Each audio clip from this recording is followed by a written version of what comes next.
Японський виробник Nissan представив нове покоління кросовера Kicks, яке набуло серйозних змін як зовні, так і технічно, і навіть є повний привід.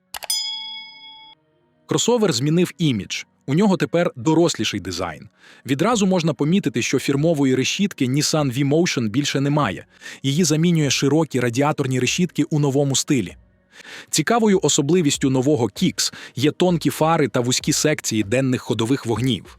Також зберегли характерний ізлом на задній стійці та двокольоровий дах. Позаду кросовер виглядає трохи цікавіше. Задні двері тепер не такі масивні, як раніше. Вертикальні ліхтарі встановили високо по кутах.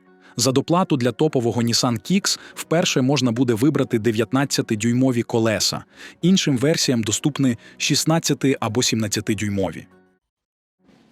Дорожній просвіт нового Kicks – 213 мм. Nissan Kicks перейшов з атмосферника 1.6, який мав потужність 124 кінські сили, на 4-циліндровий атмосферний 2-літровий двигун, який видає 143 кінські сили та 190 ньютон-метрів крутного.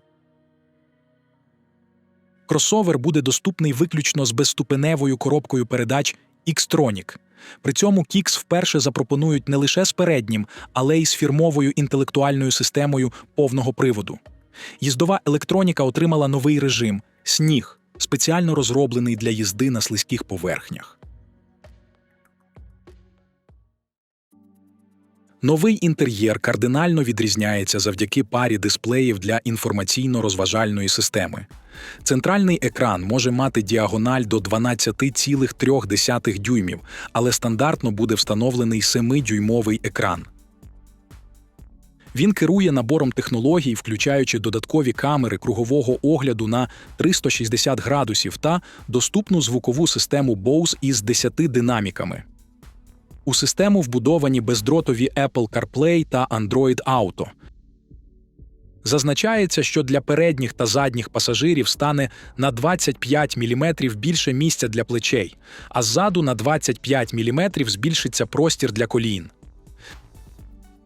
З піднятими задніми сидіннями надається 850 літрів вантажного простору, який збільшується до 1700 літрів при складених сидіннях.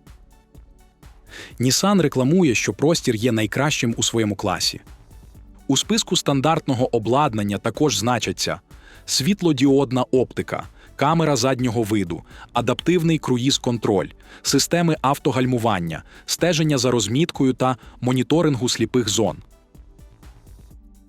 Топовий Kicks SVR – це шкіряна оббивка, декор під карбон, бездротова зарядка для смартфона, камери кругового огляду та розширений комплекс помічників водіння. Серед опцій – підігрів керма та передніх крісел, аудіосистема Bose та панорамний люк.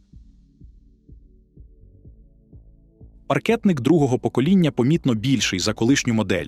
Довжина нового Kicks дорівнює 4366 мм, ширина – 1801 мм, висота – 1631 мм, колісна база – 2657 мм.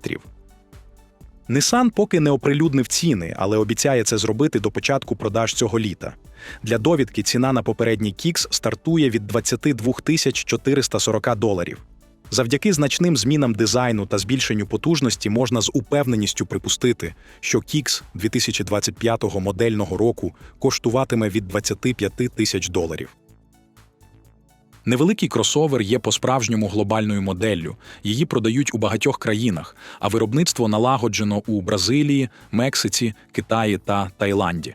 За підсумками минулого року найбільшим ринком для Kicks стали Штати. Реалізовано близько 67 тисяч екземплярів. Отже, немає нічого дивного в тому, що саме там розкрився паркетник другого покоління. Якщо вам сподобалось це відео, підтримуйте україномовний контент, поставивши вподобайку та залишивши коментарі, а головне, не забудьте підписатися на наш канал. Всього найкращого та до зустрічі на каналі!